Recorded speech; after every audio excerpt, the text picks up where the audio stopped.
Hey, Candia. Hey, Beth. Hi, Patty. Hi, Lessa. Survivorship bias. So here's an example of a survivor. I think this is where the word comes from. So during World War II, they were looking at all the planes that came back, and they were trying to determine where they should put extra protection, extra layer of metal sheet on the plane. The dots are where all the bullets hit. Where would you put extra protection if you look at this? Just put it in the chat. Front, wings, the wheels. So the immediate answer for most people is where the red dots are, right? Because that's where they're getting hit. So obviously that's where we should protect. Most of us make decisions based on the obvious answer. So of course the red dots is where they're getting hit. So we should put extra protection on there. But what we don't realize when we look at this, if you really sit down and think about it, right? Now, these are all the planes that came back. So we don't know what happened with the planes that didn't come back might be the ones that are getting shot in the engine or the cockpit because it kills the pilot or something like that. So first of all, we're only looking at the ones that are coming back. We haven't seen where the other planes are getting hit. So number one, there's first fallacy. And number two, even though they got hit in all these places in the wings, it still came back. That means there's no point protecting the wings because it's, getting hit in the wing doesn't affect them from surviving, right? So if you actually sit and think about something, you might come to a different conclusion. But at first glance, there's at first impression, we come to a decision thinking it's the obvious answer, right? And that's what we call survivorship bias. We base our opinions based on the things that survive rather than the ones that didn't survive. We're only looking at the survivors. We're only looking at the winners. We're not looking at the failure cases. And I think a lot of us make that mistakes. We say, oh, this is what we should do because that's what the winners do. That's what the successful people do. But the truth is we should be looking at the unsuccessful people. In Instagram world, it happens all the time. Oh yeah, the people are like, the winner, the people that get a lot of followers are saying, oh, this is what I did, this is the hashtag I used, blah blah blah. But there's millions of people who use that same hashtag, who uses trending sound. It doesn't work for them. Availability heuristics is us making a decision based on limited facts. Like we don't have the whole story, but whatever little facts that we have, we make decisions by that, right? I'm gonna give you guys some examples. This is like what I would call the loud minority bias. I don't think that's a word that exists, but that's what I'm going to call it. And most of the time, the loud minority usually are going to get what they want. So if you're in an airplane and let's say there's 100 passengers and one person has a peanut allergy, right? Like meaning if that person is around the peanut, they're going to die. And 99% don't have peanut allergy. And this is how I think the airlines ended up getting rid of peanuts, because having peanut on the plane could kill that one person. But the other 99% of people don't care enough about peanuts or no peanuts. Even though it's 99 versus 1, they're willing to concede to the one person. And that's how a lot of things work in life. They say it only takes 3% of a population to start a movement, to start a successful movement, right? And that's kind of what happened with the women's right to vote. If you look at the civil rights movement, gay marriage, there was a time when only 3% of the people felt strongly about this, and the other 90% didn't care. I actually grew up before gay marriage, so I know that, right? It was nobody really cared about gay marriage, and there were a lot of people who were against gay marriage. But once the 3% became strong and then it passed the bill, now you'll never talk to, in America, you won't talk to a person who thinks gay marriage is wrong. And that's because most citizens don't care enough either way that they'll just go with whatever is the popular belief at that time. And it goes the other way too. Just think about this. If we were living in 1938 Germany, not every German was a racist, but almost every German was a Nazi. Maybe only a small population of the Germans were really racist. The rest of them weren't. They were just going along with whatever everybody else was doing. How this applies in our world today is, for example, a lot of people that I talk to, I'm like, why don't you just speak your truth? Why don't you just be authentic? Blah, blah, blah. People are like, well, it's not so easy. I'm going to get canceled. I'm going to lose my job, and blah, blah, blah, blah, all of this stuff, right? Well, here's the truth sandwich. People think that if they speak the truth, that they're going to get canceled or they're going to lose their job or whatever. They're going to have some repercussion, right?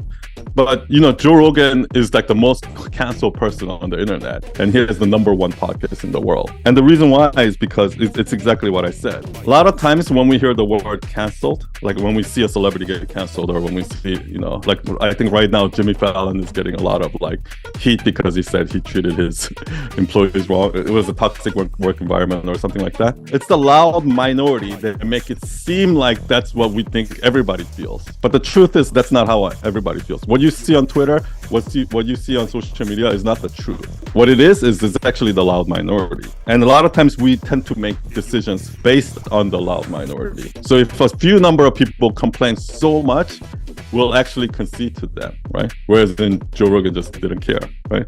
And a good example of this is like if you go on YouTube and you watch the Fauci documentary, just from like the media and everything we see on YouTube and things like that, we feel that everybody loves Fauci and everybody's like in line with Fauci. But if you look at the Fauci documentary YouTube video and you look at the like to dislike ratio and you look at the comments, like majority of them, like 90% of them, like hate Fauci. So survivorship bias is just one of many biases. So what I want you to do, just go Google list of popular cognitive biases, right? And just read through them and see if they make sense. Another thing that you can do is you can go to ChatGPT and say, give me some examples of cognitive biases in marketing, life coaching. Ask ChatGPT for examples of cognitive biases in that industry. And that might actually inspire you to come up with some myth-truth sandwiches. Confirmation bias means that I already believe in something.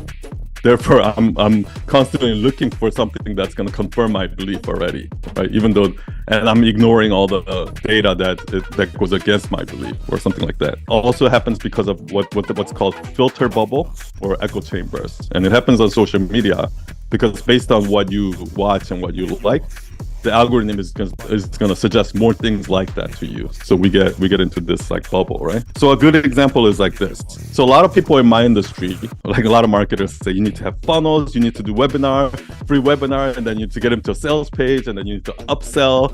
And we think that there are these like ClickFunnels standards that you have to do in marketing in order to succeed, and you have to do that because everyone else is doing it, right?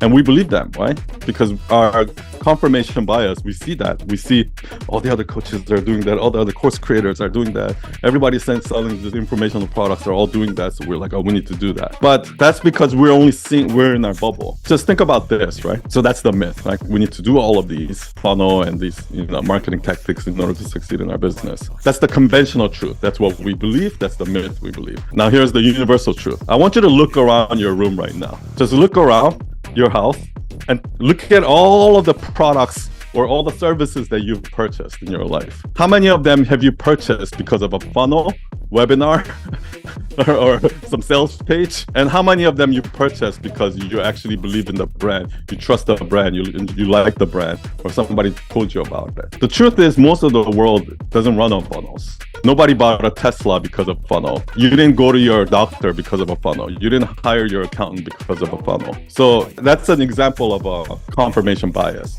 It's not true that we have to have funnels and blah, blah, blah. And you actually focus then on building a good product and good brand. That's how you're going to succeed in real life. How to survive in society as a non-conformist. So one of the kind of breakthroughs I had this week is I was talking to one of the members, and she was telling me she never felt like she belonged anywhere. She always felt like with her friends or people in her life and things like that, she's always like the one that sticks out, right? The one that doesn't conform. Until she joined Night Owl Nation and talking to other people, and she was like, oh my gosh, like I met so many people here, like just who gets me.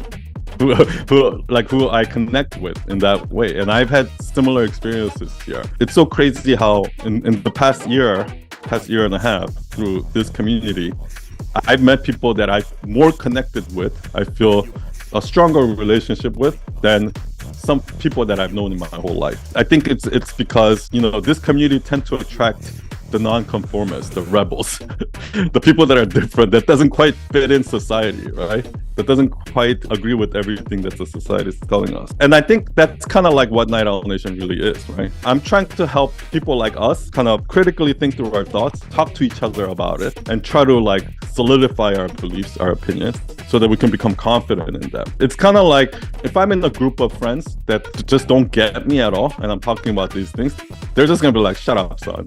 Like, what are you talking about? And it's just, I can't even bring it up, right? But if I'm in this community, I'm talking through some ideas and people, we're actually having a conversation in a small group or something like that. What ends up happening is you get a little more clear on your idea, number one, and you start to realize, okay, I'm not crazy.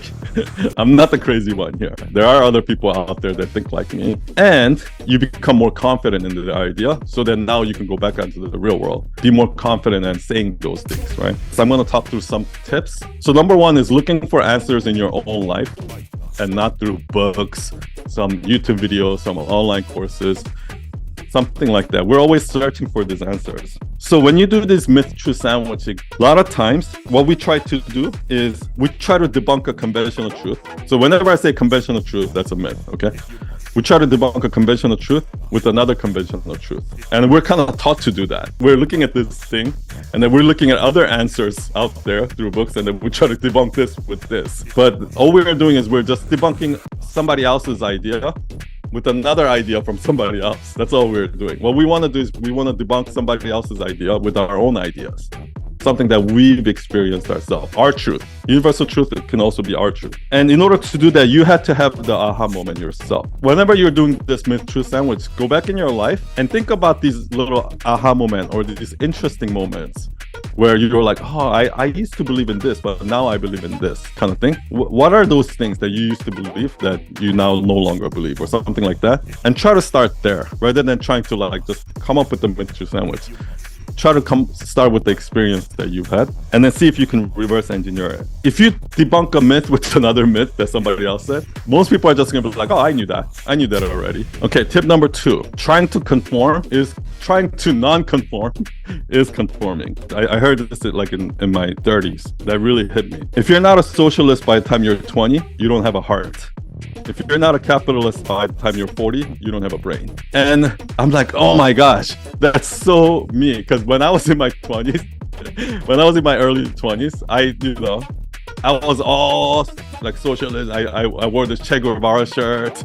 I had like the hippie, messenger bag with all the little pins. I was like a hardcore activist, and I was doing all of that shit in my 20s. And I'm like, okay, I'm a non-conforming. I go against the system, and that's what I thought. The thing is, by doing that, I was conforming because it's kind of like I read a New York Times article like 15 years ago about how at that time that's the time when hipsters started becoming a thing, right? People start growing their beard with their flannel shirts and and that was supposed to be their way of going against the norm. But now you look at like hipster is the norm now. So whatever it is that you're doing, like we have to be really careful. It's like, are we going against the norm because it's something that we believe in? Or are we just going against the norm just to go against the norm? So we don't want to non-conform just because that's the thing to do, right? If I watch Shark Tank, almost every entrepreneur that goes on Shark Tank says this. We're not like other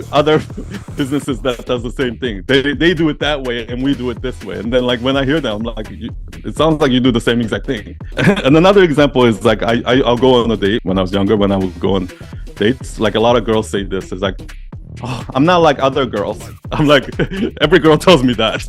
So you're exactly like other girls. So, and those are the examples of how we don't realize that by us trying to make it seem like we're different, you're actually becoming same like everyone else. So we want to make sure that we're not being non-conformist just for the sake of being a non-conformist. And the reason why is because people can smell bullshit a mile away. Tip number 3, true confidence comes from humility. So you guys all heard me say this before. This is part of the 9 manifesto. When I was younger, I worked really hard. And people will always tell me like, son, don't kill yourself. They're not going to pay you more. Like, what's in it for you? That's what they'll say, right? But I didn't. I just worked hard anyway. And I did it for me. And what ended up happening is almost every job that I worked in, I would learn how to do this time, to learn how to do this, learn how to do that, to a point where I became indispensable because I was doing so much things in the company, they couldn't just get rid of me. So whenever I quit, my boss will always like, oh son, like we'll double your salary if you stay. And when I posted that video, few people have commented and be like, this is a dangerous message. You're setting up people to be exploited by the corporations and blah, blah, blah, blah. Like people started like coming at me with those comments. Now, A lot of us, we're scared of comments like that. We're scared of being misunderstood. So what we do is we don't post. We're like, nah, I'm not going to post this because somebody might say this. But confidence comes from humility. You need the confidence to be like, okay, if you're right, if you believe you're right, just okay, bring it on. Like it's okay. Somebody disagrees with me, blah, blah, blah. It's fine. We have to be able to say if somebody points out something that's wrong, and I really was wrong, I have to be able to say, oh shit, yeah, I was wrong about that, and say, oh, you're right, I was wrong. If you have that humility to be like, I was wrong, you're gonna feel more confident to post that thing. Number 4, humility requires courage. We have to accept the fact that looking stupid, being wrong, being incorrect, and somebody like debunking us is okay. And what we shouldn't do is we shouldn't censor ourselves. We shouldn't mute ourselves because of that reason. Somebody brings me a video from 3 years ago, be like, son, look what you said back then. And trying to debunk me and be like, yeah, but you said this back then. I'm like, oh, I was wrong back then. I was immature back then. I kind of realized this when I saw, I'm like, I wonder, there's a guy named Ryan Serhan. He's a real estate agent who's like celebrity real estate agent. And he used to be on a show called $1 Million Listing years ago. And the person that he's like the motivational speaker now, very mature and all of that. But back then he was like a arrogant little dick. Like now he's a dad with the daughter and he's very, he's a boss and all of that. But back then he was such a playboy, and he was a completely different person. And I was thinking, I wonder if he looks back at his old videos and go like, oh, that's so cringe. And I'm sure he does. But he's willing to admit that. He's willing to admit that he was an immature little dick when he was young. And we have to be able to do that, right? We have to be able to continuously put out content, knowing that 5 years from now, we might look back on this day and be like, oh my gosh, I can't believe I did that. And my mom always tells me this. My mom is like, whatever you post on the internet, it lasts forever. Like, yeah, I know. Yes, I know. And I'm okay with that. And I'm okay to admit if I was an asshole, if I was a dick, I was wrong, whatever it is, I'm okay to admit that. This week's exercise, which is going to be on Circle, as usual. So I'm going to play this video, which is one of my favorite commercials from the 90s, which I think encapsulates this kind of non-conformity aspect perfectly.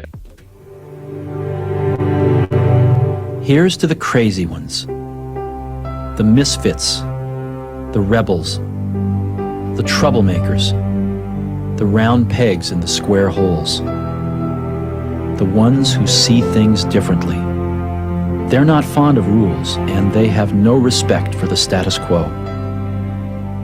You can quote them, disagree with them, glorify or vilify them. About the only thing you can't do is ignore them, because they change things.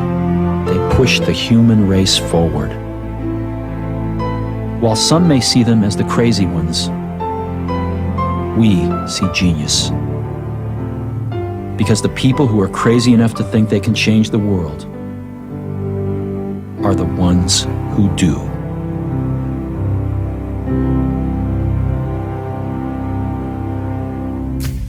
Okay, thank you everyone. Thank you for coming to Sunday service. As I say, always come back next week. And yeah, like Steve Jobs says, don't be afraid to be a crazy one.